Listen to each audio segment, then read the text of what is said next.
No ar pela TV CPAD, o seu programa Teologia em Foco. O nosso entrevistado de hoje é teólogo, conferencista, consultor doutrinário e teológico e primeiro secretário da Convenção Geral das Assembleias de Deus no Brasil. Ele também é membro da Academia Evangélica de Letras do Brasil e da Casa de Letras Emílio Conde, bem como comentarista de lições bíblicas de escola dominical e escritor de várias obras publicadas pela CPAD. Seja muito bem-vindo, pastor Elienay Cabral. É um prazer poder cumprimentar a todos os internautas, todos aqueles que acompanham este programa e procuram, de algum modo, assimilar as ideias e os conceitos teológicos das doutrinas pentecostais essencialmente. E hoje, sem dúvida, uma doutrina muito boa. O foco de nossa entrevista de hoje é a doutrina da expiação. Vamos ao foco.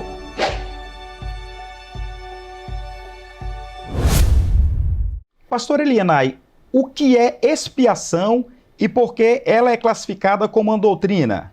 De forma bem objetiva, a palavra expiação no hebraico é kafar. E kafar, para expiação, significa, de fato, cobrir. Transmite a ideia de cobrir o pecado da presença de Deus mediante uma reparação de substituição no lugar do pecador. Por isso, a expiação, propriamente dita, requeria o sangue da vítima substitutiva, que geralmente era um animal inocente imolado no lugar do pecador. Era, de fato, uma forma de aplacar a ira de Deus, que significava, de fato, o que eu chamaria de uma reação natural e automática da santidade de Deus contra o pecado. Porque o pecado jamais poderá chegar à presença de Deus. Sempre a presença de Deus é protegida pela sua própria santidade.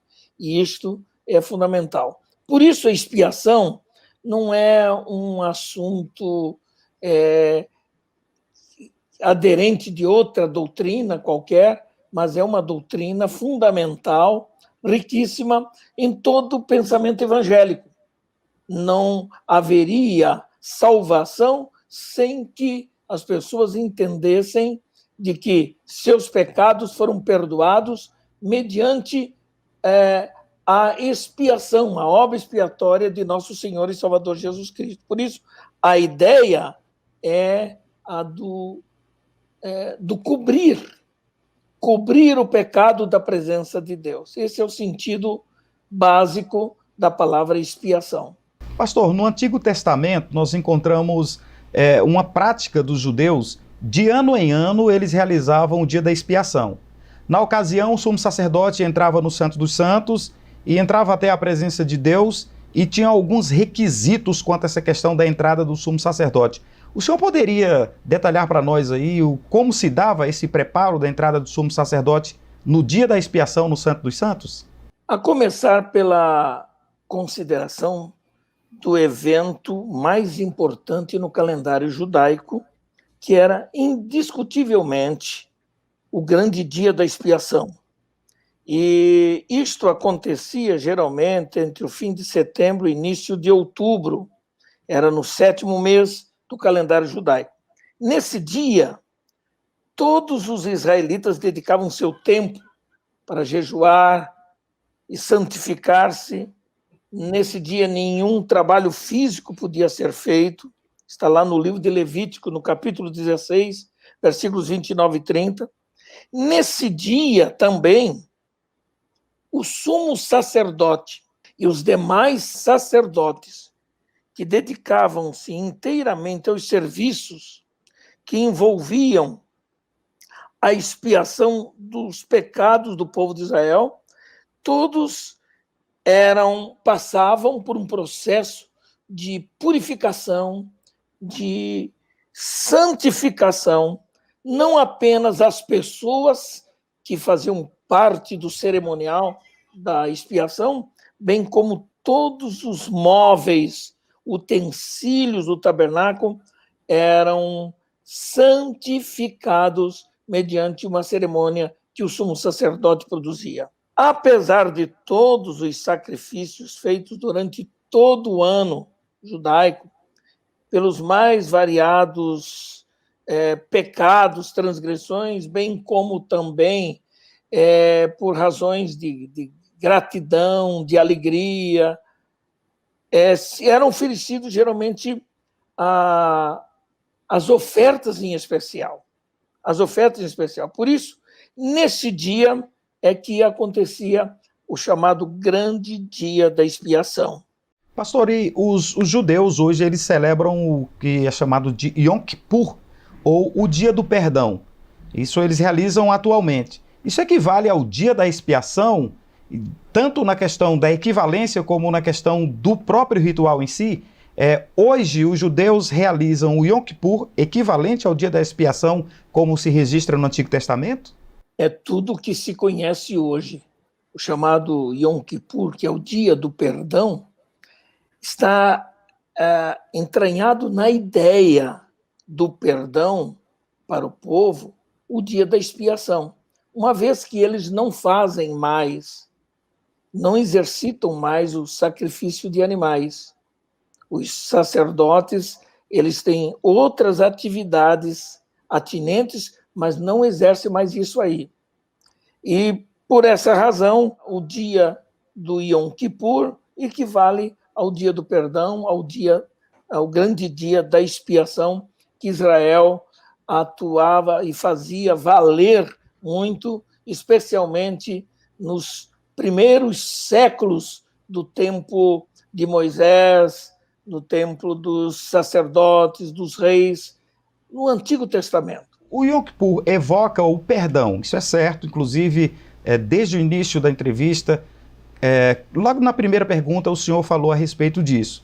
Esse evocar do perdão está relacionado ao perdão de Deus para com o ser humano ou também o perdão entre os seres humanos? Este dia da expiação tem uma relação do perdão de Deus para os homens e dos homens entre si? Sem dúvida alguma. Era mais o resultado das relações com Deus, da relação de perdão, de expiação, na relação que o pecador fazia, substituindo-o por um animal que morria. É interessante perceber que no dia chamado Dia do Yom Kippur, lá no livro de Levítico, no capítulo 16, especialmente, 2 bodes eram oferecidos nesse cerimonial de expiação. Era o chamado bode expiatório e o bode emissário. Sob a orientação de Deus, naquela época de Levítico, Arão, que era o sumo sacerdote, ele lançava sorte sobre 2 bodes. Um deles era para sacrificar o Senhor Deus,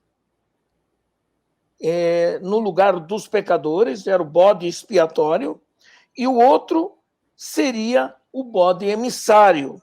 O bode emissário é porque ele era conduzido, depois de um cerimonial especial em que o sumo sacerdote passava através da cabeça do animal, pegando pelos chifres do animal, ele passava por aquele animal, a ideia de conduzir os pecados do povo para o deserto, para um lugar bem distante. Então, isso acontecia literalmente. O bode emissário era levado para bem longe e se perdia por lá, e o sumo sacerdote deveria impor as mãos sobre a cabeça do bode vivo e confessar sobre ele todas as iniquidades, as transgressões e pecados de Israel. E depois é que ele era conduzido para bem longe no deserto, levando com isso todas as iniquidades de Israel. Era o bode vivo, que recebia até um nome chamado Azazel. É um nome esse que pode ter várias interpretações. Nas raízes hebraicas, por exemplo, o prefixo ex, ou azai, que significa voltar-se ou virar-se. Enfim, a maioria dos rabinos judeus entendiam que Azazel poderia ser o local aonde o bode era enviado no deserto. A crença de que Azazel refere-se a um demônio vem da tradição principalmente da Cabala judaica, que é uma instituição, é uma seita, vamos dizer, do judaísmo, que diz que Israel era salvo das astúcias do diabo quando tal bode era enviado para o deserto.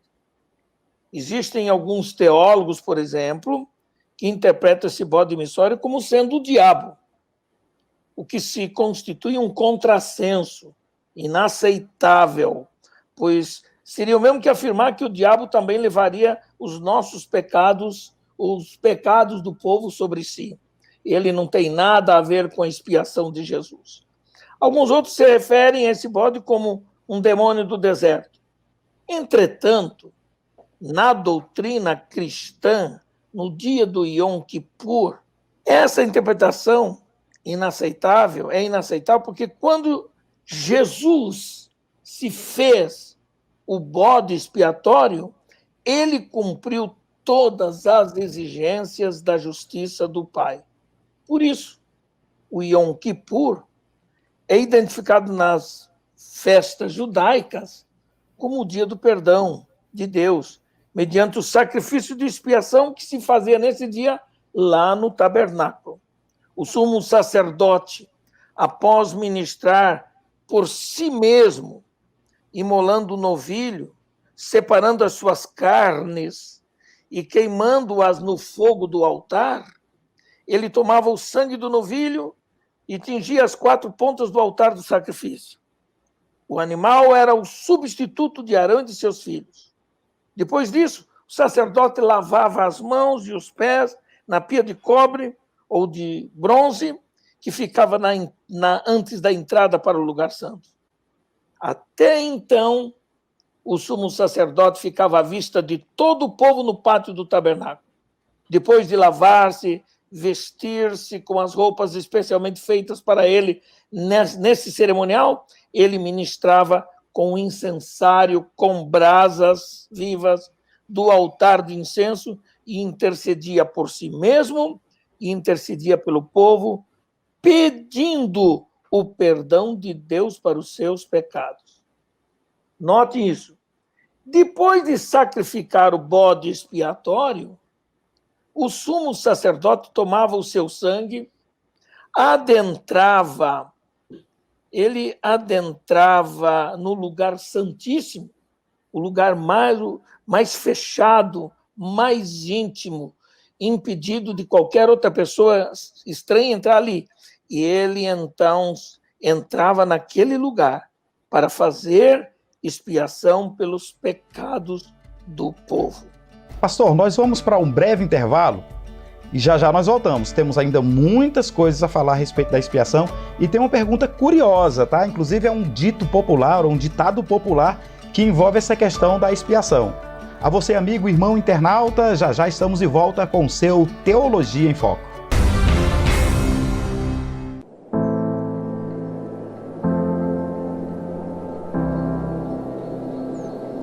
We live in a world with so much hurt, many in physical pain, Alzheimer's, cancer, mental illness, addiction, or living with a chronic illness. Others shouldering the overwhelming weight of caregiving. People all around us are suffering. For millennia, people have turned to the Bible to find hope in the midst of endless suffering. And now, for the first time, there's a special edition, the Beyond Suffering Bible, created specifically for those who suffer and for those that love them and care for them. For nearly 50 years, I've lived in a wheelchair, and for many of those years, I have dealt with chronic pain. I understand the heartbreak, the isolation, and the anguish, but I also know the joy that can come even in life's darkest hours. The Beyond Suffering Bible helps us grasp that God is near, with study notes, special features, devotionals, and profiles of others who have valiantly faced suffering, the Beyond Suffering Bible helps people grasp what true healing is all about, and it points them to passages that instill courage. God is good, no matter how harsh the suffering. Where struggles seem endless, God's hope is infinite. And the Beyond Suffering Bible highlights this wonderful truth.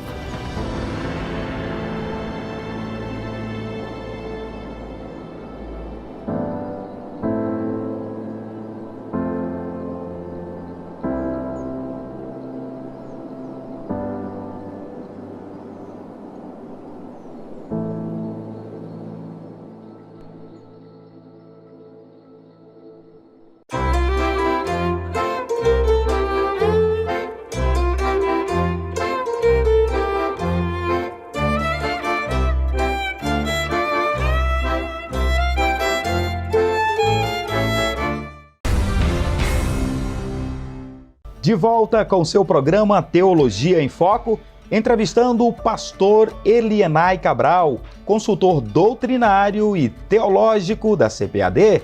Pastor Elienay, nós falávamos no bloco anterior a respeito de um dito popular, quer dizer, nós não, eu apresentei aí uma deixa, uma espécie de curiosidade.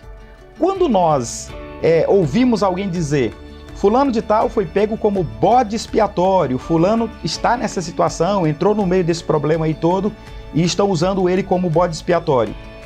Tem uma relação, de certa forma, com o sentido original da expiação e Jesus como bode expiatório, como o senhor bem citou na última resposta à pergunta no final do primeiro bloco?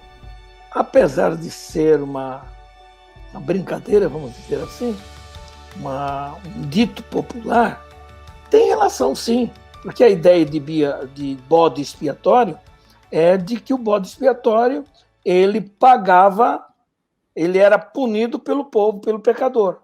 Então, quando digo que alguém se tornou um bode expiatório, é que ele pagou a conta que ele não contava com isso, porque a ideia do bode expiatório é esta, é de um animal inocente que recebia na sua cabeça, ele recebia a colocação, mediante a autoridade do sumo sacerdote, os pecados do povo. Entende? Então ele morria pelo povo. O bode expiatório não ficava vivo, ele morria pelo povo. Então eu vejo mais ou menos por esse caminho, não vejo por outra ideia. Então é uma brincadeira que eu acho que não afeta em nada, nem teologicamente, nem desrespeita exatamente, mas é uma forma exagerada, uma forma figurada para ilustrar determinadas situações. Pastor, expiação e propiciação são comumente confundidas. Qual a diferença entre esses dois termos, expiação e propiciação? A expiação só se concretiza com a propiciação. Essa é a resposta mais viável. Por quê? Porque quando o sumo sacerdote tomava o sangue do animal e colocava numa bacia, e depois que ele entrava no lugar santíssimo, então ele só podia entrar ali com um sangue expiatório, o sangue da expiação. O que é que ele fazia? A tampa por cima da arca da aliança ou do concerto era chamado propiciatório, isso é, que propicia o perdão, que propicia a libertação dos pecados de uma pessoa. De que forma? O sumo sacerdote tinha que aspergir o propiciatório, aquela tampa, com o sangue do animal. Além de tomar com as suas próprias mãos, aspergir as 4 pontas daquela tampa, que tinha, na verdade, eram 4 chifres. E os chifres de animais representavam a autoridade do animal.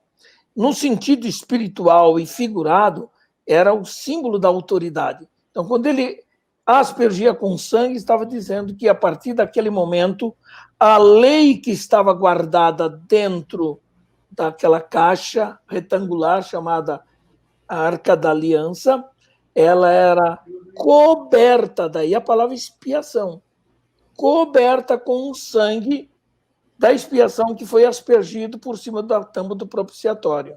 Pastor, no Novo Testamento nós encontramos várias referências que nos fazem entender que a expiação tem uma ligação direta com Jesus. Inclusive, no bloco anterior, o senhor fez citação de Jesus como o bode expiatório. A questão é, o livro de Hebreus, no capítulo 10, ou a carta aos Hebreus, capítulo 10, versículos 19 a 23, fala um pouco a respeito dessa questão do dia da expiação. De fato, a expiação faz menção direta a Jesus. Qual a ligação que o dia da expiação para o povo hebreu tem com o sacrifício de Jesus?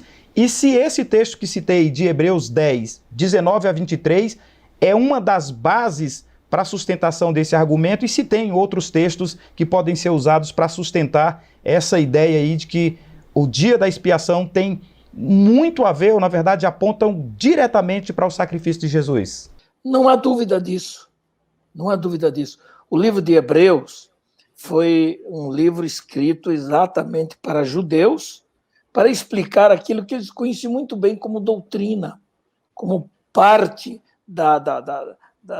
dos cerimoniais da vida judaica, da vida religiosa dos judeus. E esse texto, sem dúvida alguma, é o que melhor representa a obra expiatória que Jesus realizou. E não é uma forma só indireta, é uma figura muito direta, muito especial. É uma tipologia que Deus, em sua infinita sabedoria, propiciou a todos nós hoje entender e compreender aquilo que os judeus não entenderam lá atrás, porque eles viam apenas como uma ação presente da atualidade deles naquela época. Não podia imaginar escatologicamente que aqueles sacrifícios todos estariam apontando escatologicamente para a pessoa de Jesus Cristo.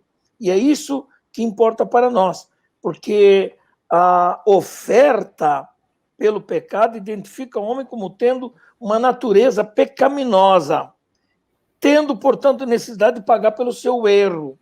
Há, porém, diferença entre o pecado entranhado na natureza humana e o pecado cometido. O que nós descobrimos nisso também? Que Jesus fez-se pecado por nós como nosso substituto. E é interessante que ele não foi apenas substituto como Cordeiro de Deus que tira o pecado do mundo, mas ele mesmo foi constituído sumo sacerdote, acima de todo o sacerdócio histórico dos judeus, para ele mesmo entrar com o seu próprio sangue na presença do Pai e dizer: aqui está o fruto, o resultado da expiação pelos pecados da humanidade, pelos pecados das pessoas. Então, a Bíblia diz que aquele que não conheceu o pecado, o fez pecado por nós, para que nele fôssemos feitos justiça de Deus. 2 Coríntios 5, 21. O sacrifício pelo pecado tinha de ser realizado geralmente fora do arraial. E Cristo foi morto fora do arraial. E é isso que importa. Mas o seu sangue foi o que cobriu o propiciatório no lugar santíssimo, simbolicamente representando o sangue do próprio Senhor Jesus, porque ele, uma vez por todas, como uma única vez, como sacrifício, ele resolveu o problema da humanidade. É por isso que, mesmo os judeus não tendo entendido isso, não fizeram mais sacrifícios de animais. Nem nós, cristãos, precisamos fazer sacrifícios de animais, porque já temos o nosso Cordeiro Pascal, porque já temos Jesus como nosso substituto expiatório. Então, nesse caso aí, a expiação de Cristo se faz necessária para nós, é isso que o senhor está dizendo? Sem dúvida alguma. Igreja não seria igreja sem expiação. Ela seria uma mera aglutinação de pessoas em torno de ideias bonitas de Jesus Cristo e não teria valido nada todo o seu sacrifício. O valor da existência da igreja hoje é exatamente por isso. É porque Jesus, ele assumiu em seu próprio corpo os nossos pecados para formar um novo corpo, que é a sua igreja gloriosa. Neste caso, não há, através de qualquer que seja o outro meio, possibilidade do ser humano receber perdão da parte de Deus? De jeito nenhum. De jeito nenhum. Sacrifícios físicos? Nenhum sacrifício. Aliás, a igreja às vezes peca quando ela relaciona determinados pecados cometidos por seus membros numa igreja e que eles têm que fazer determinados sacrifícios, pagar. Isso não é verdade. O que Jesus fez por nós foi uma vez só. Agora, se eu peco hoje, naturalmente, o mesmo sangue expiador que Jesus derramou por mim tem o poder de me purificar. E o sangue de Jesus Cristo, seu Filho, nos purifica de todo pecado. Pastor, nós vamos para mais um breve intervalo. A você, amigo, irmão internauta, já voltamos com seu Teologia em Foco. Em tempos difíceis, o estudo da Palavra de Deus é indispensável. É um dos alicerces do cristão para atravessar dias tão incertos. Chegaram as novas revistas de escola dominical da CPAD. E no quarto trimestre estudaremos o livro de Jó, nas lições bíblicas adulto. A fragilidade humana e a soberania divina. Comentada pelo renomado pastor José Gonçalves. Conheça também nosso currículo completo. Berçário, maternal, jardim de infância, primários, juniores, pré-adolescentes, adolescentes, juvenis, jovens. Para as classes infanto-juvenis, a CPAD também dispõe da pasta de visuais, com ilustrações que complementarão sua aula de forma prática e divertida. Além disso, temos o livro de apoio às revistas de jovens e adultos e a revista Ensinador Cristão, com subsídios, sugestões de novos métodos educacionais e muito mais. Você pode adquirir o currículo de escola dominical para o quarto trimestre nas livrarias evangélicas, pelo telefone 0800 021 7373, pelo site cpad.com.br. CPAD, a editora da Escola Dominical. De volta com o terceiro bloco do seu programa Teologia em Foco, que nesta edição recebe o pastor Elienay Cabral, e falamos sobre a expiação, a doutrina da expiação, que segundo o pastor Elienay bem pontuou, de suma importância para a cristandade. Pastor Elienay Cabral, é de importância significativa a expiação, como o senhor bem já pontuou. Mas a questão que eu quero colocar é a seguinte: Cristo é a nossa expiação, ou responsável por nossa expiação. Mas a expiação de Cristo, ela é limitada ou ilimitada? Qual é o alcance dessa expiação? Apenas um povo, apenas uma parte, apenas um público? É um povo restrito, limitado ou ilimitada? É esse o resumo da pergunta. Me perdoem os calvinistas. Admiro muito Calvino e muitas das suas institutas.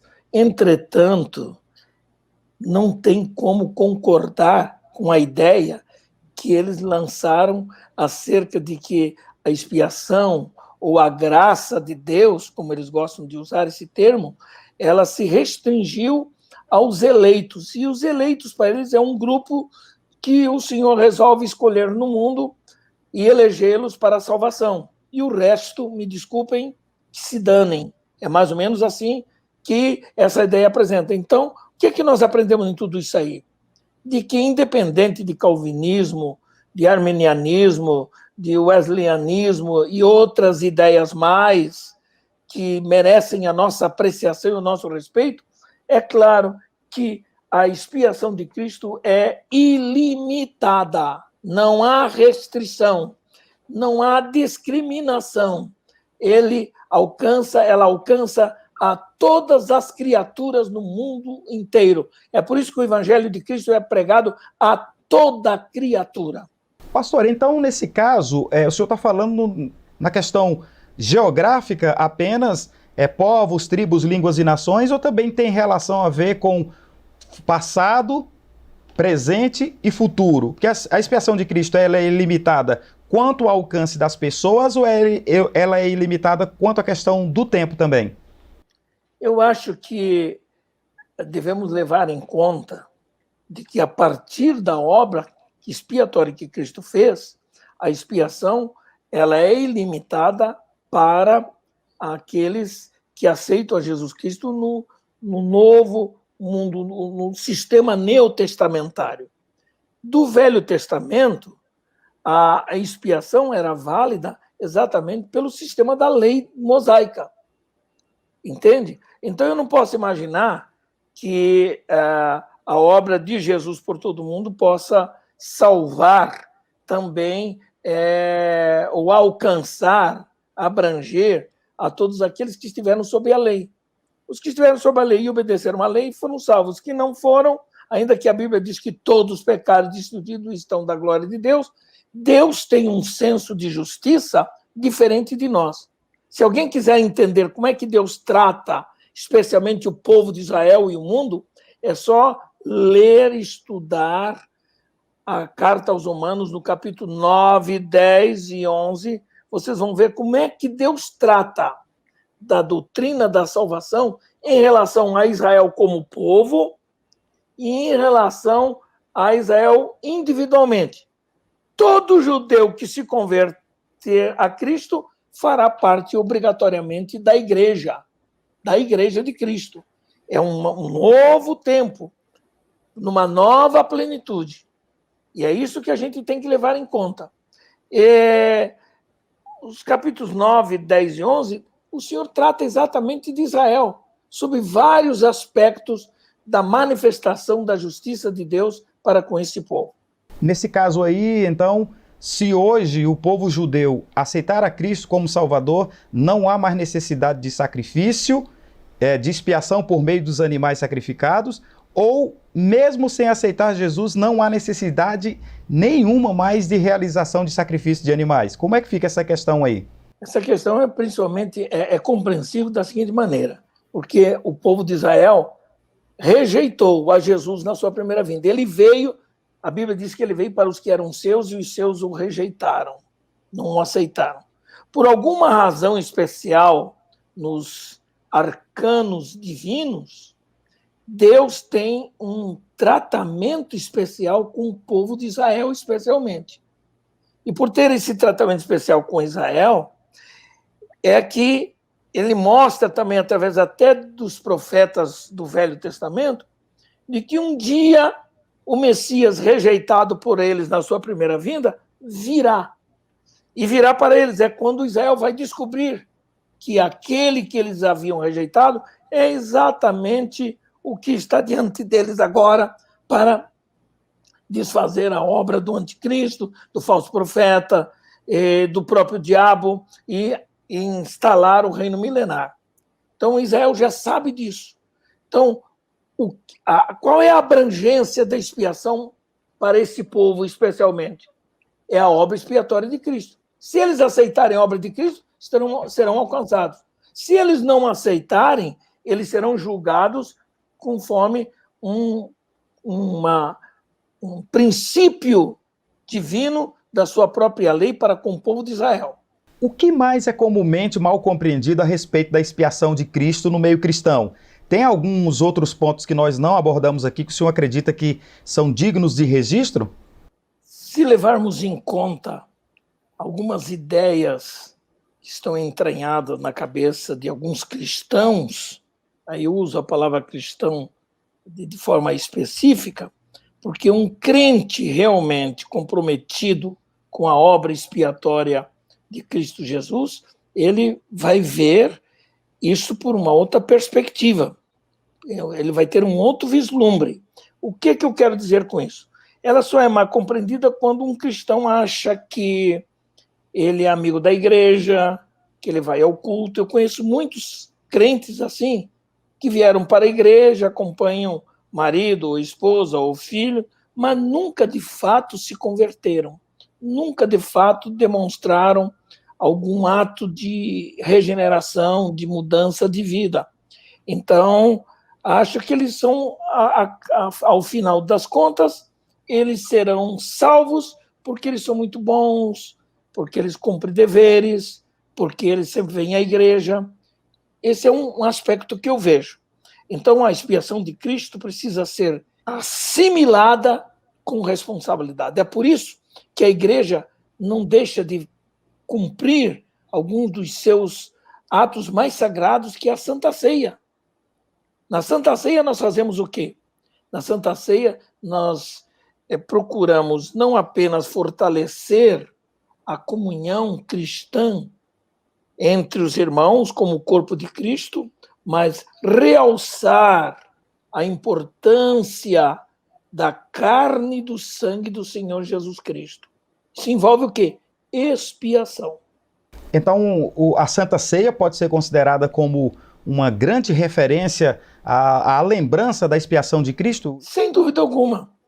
A Santa Ceia não vai salvar ninguém. Não é porque um crente toma a Santa Ceia, pega um pedacinho de pão, um pouquinho de vinho, que ele vai ser salvo. Como a igreja romana imagina.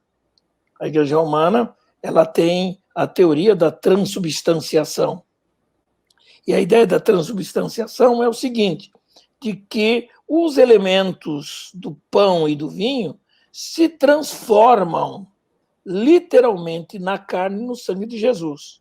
Quando ele está dizendo assim, de fato, para dizer o seguinte, olha, ao você participar, você está literalmente bebendo o sangue de Jesus, e se comer a hóstia, você literalmente está comendo a carne de Jesus. Não é assim que nós pensamos. Entretanto, nós entendemos que a expiação ela é fundamental como um modo de lembrança, de memória da igreja. Essa memória que tem que estar entranhada na nossa fé, naquilo que nós cremos. O que é que nós cremos? Nós cremos que Jesus morreu pelos nossos pecados e expiou as nossas culpas. E é isso que importa para todos nós. Pastor Elienay, o tempo é muito curto e nós já estamos chegando ao final de mais uma edição do seu Teologia em Foco, especialmente esta edição falando sobre a expiação ou a doutrina da expiação com o senhor. Rendeu bastante, é um assunto muito rico e o senhor com respostas precisas. Queremos agradecer por sua presença conosco e renovar votos de felicidade para o senhor, para a sua família, que seu ministério seja próspero em todos os sentidos. Muito obrigado, pastor Elienay. Fica aí um espaço para o senhor cumprimentar os irmãos e deixar uma palavra de orientação e de conselho aos nossos internautas. A abrangência desse assunto é enorme, é de uma riqueza, é uma doutrina riquíssima das doutrinas cristãs. Por isso, é impossível que numa entrevista nós possamos responder a todos os questionamentos, perguntas e curiosidades que as pessoas têm acerca dessa matéria. Porém, o essencial é que importa para nós. E isto foi transmitido aqui. Dizer o que é, o que não é, como nós agimos e reagimos com essa doutrina na nossa experiência cristã.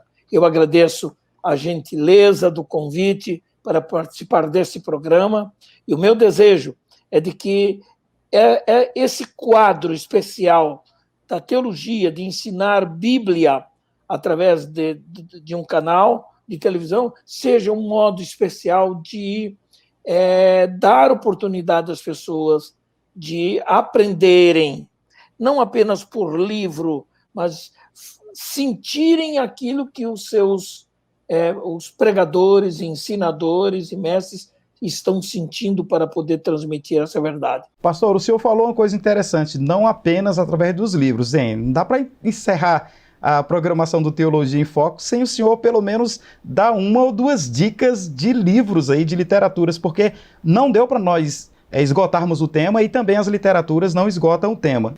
O senhor poderia citar pelo menos de uma ou duas literaturas aí para quem quiser se aprofundar um pouco mais a respeito do tema?